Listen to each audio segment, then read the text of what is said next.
Today, we're going to pull back the curtain on one of the most important and maybe one of the most misunderstood parts of the entire digital economy, stablecoins. You can think of them as the quiet, powerful engine driving a massive, multi-billion-dollar industry.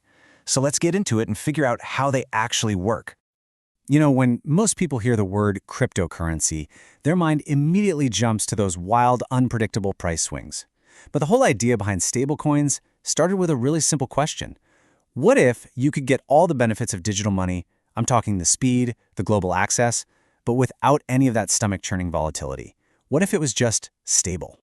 So here's our game plan. First, we'll dig into the exact problem stablecoins were created to solve. Then we'll look at the three main ways they're engineered to hold their value. After that, we'll see how they're being used as brand new tracks for global money, but we'll also look at what happens when that stability shatters. And finally, we'll wrap up with the new rules being written to make it all a whole lot safer. Okay, let's start right at the beginning, because to really get why stablecoins are such a big deal, you first have to understand the core problem they were built to fix. Think about early cryptocurrencies like Bitcoin. They're basically a financial roller coaster. Now that's thrilling if you're a trader, but it's terrible for, real life. You wouldn't want to buy a coffee with money that could be worth 10% less by the time you finished your sip. That's where stablecoins come in. They're designed to be the digital service road, just steady, predictable, and reliable enough to handle the everyday traffic of commerce. So what is a stablecoin really? At its heart, it's a digital token with one job and one job only: stay stable. Almost every single one is designed to be worth exactly $1, no more, no less. It's supposed to be a solid bridge between the old-school world of finance and this new frontier of digital assets. And listen, this is not some tiny, niche experiment we're talking about. The total value of all stablecoins out there is a mind-blowing $250 billion. I mean, that's bigger than the entire economy of a lot of countries. This isn't just an idea anymore. It's a major player in global finance. So the big question is, how do they actually do it? How do they keep that $1 promise? Well, it turns out there's more than one way to build a stablecoin. There are three main designs, and they are very different from each other. All right, so you've got three basic flavors. The most popular by far are fiat-backed, like USDC or Tether. The idea is simple. For every digital dollar they issue, they're supposed to have one real dollar, or something super safe like a US Treasury bill, sitting in a bank account. Next, you have crypto-collateralized coins. These are a bit more complex. They're backed by other cryptocurrencies, but to protect against price swings, you have to lock up more value than you get. So you might put up $150 of Ethereum just to get $100 of the stablecoin. And then you had the algorithmic model. This one was a high-wire act. It tried to stay stable using just software and financial incentives, with little or no real assets behind it. And that algorithmic model? Well, it turned out to be built on a house of cards. The moment the market got nervous, the automated computer code that was supposed to stabilize the price actually made things worse. It created this terrifying feedback loop that people now call a death spiral.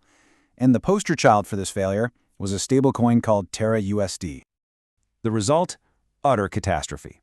In just a few days in May of 2022, more than $45 billion in value just vanished. It was completely wiped out. That event didn't just hurt investors, it sent shockwaves through the whole industry and pretty much destroyed the credibility of any stablecoin that didn't have real assets backing it up. But look, despite the spectacular failures of bad designs, the well-backed stablecoins are already making a huge impact in the real world. They're quickly becoming the new rails for moving money around the planet, and in the process, they're starting to reshape international finance. Just look at remittances. That's the money that people working abroad send home to their families. The average fee for that globally is over 6%. That's a huge cut. But if you use stablecoins, that cost plummets to basically zero. For millions of families, that's not just a small saving, that is a life-changing amount of money. So why does this matter so much? Because the technology makes moving money way faster. We're talking minutes, not days. And it works 24/7. It's way cheaper because you're cutting out all the middleman banks.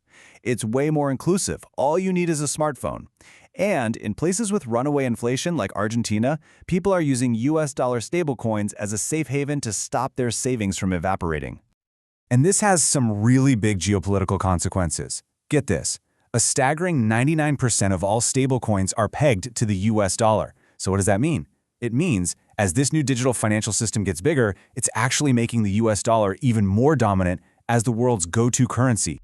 And to really wrap your head around the scale here, just consider this quote.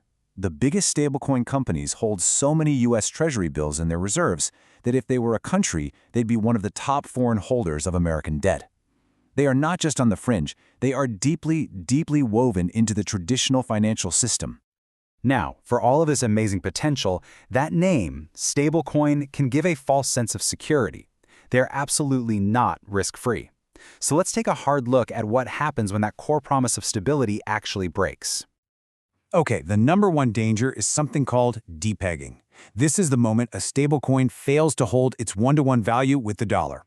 If people suddenly fear they can't get their dollar back, it can spark a full-blown digital bank run, with everyone stampeding for the exits all at once. And this is not just some theory. It actually happened. In March 2023, USDC, one of the biggest and most trusted stablecoins, revealed that some of its reserves were trapped in the failing Silicon Valley Bank. The market completely panicked, and its price, for a brief time, plunged to just 87 cents. Now, it did recover, but it was a massive wake-up call that even the supposedly safe ones have weak spots. And beyond that one-to-one peg, there are even bigger system-wide risks to think about. If a major stablecoin were to collapse, it could create contagion. It would be forced to have a fire sale, dumping all its assets and potentially infecting the traditional financial markets. They're also used as fuel for incredibly high-risk leveraged betting, which can trigger cascading crashes.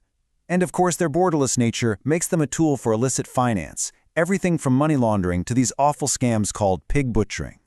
So, because of all these risks, governments around the world are done sitting on the sidelines. They are now jumping in with both feet to write the new rules for this kind of money and to build a much more solid foundation for the whole ecosystem. Two huge pieces of legislation are really paving the way. In the United States, you have the Genius Act of 2025, and over in the European Union, there's the MiCA regulation, which kicked in back in 2024. These two together are basically creating the global playbook for how to oversee stablecoins. So what do these new rules actually say? Well, they go right after the biggest risks we just talked about. They mandate one-to-one reserves in safe, high-quality assets. Only regulated companies, like banks, can issue them. They have to publish transparent reports every single month. Users get a legal right to redeem their coins for cash. And, maybe the most important rule of all, those super risky, uncollateralized algorithmic designs, they're pretty much banned. The big takeaway here is that the Wild West days of experimental, unregulated stablecoins are officially over. What we're seeing is a massive global shift towards strict, verifiable, and fully collateral-backed regulation. And that leaves us with the really big question. With all these new rules falling into place, are we looking at the future foundation of a truly global financial system? One that's faster, cheaper, and open to everyone? The next few years are going to be absolutely fascinating to watch. Thanks for joining this explainer.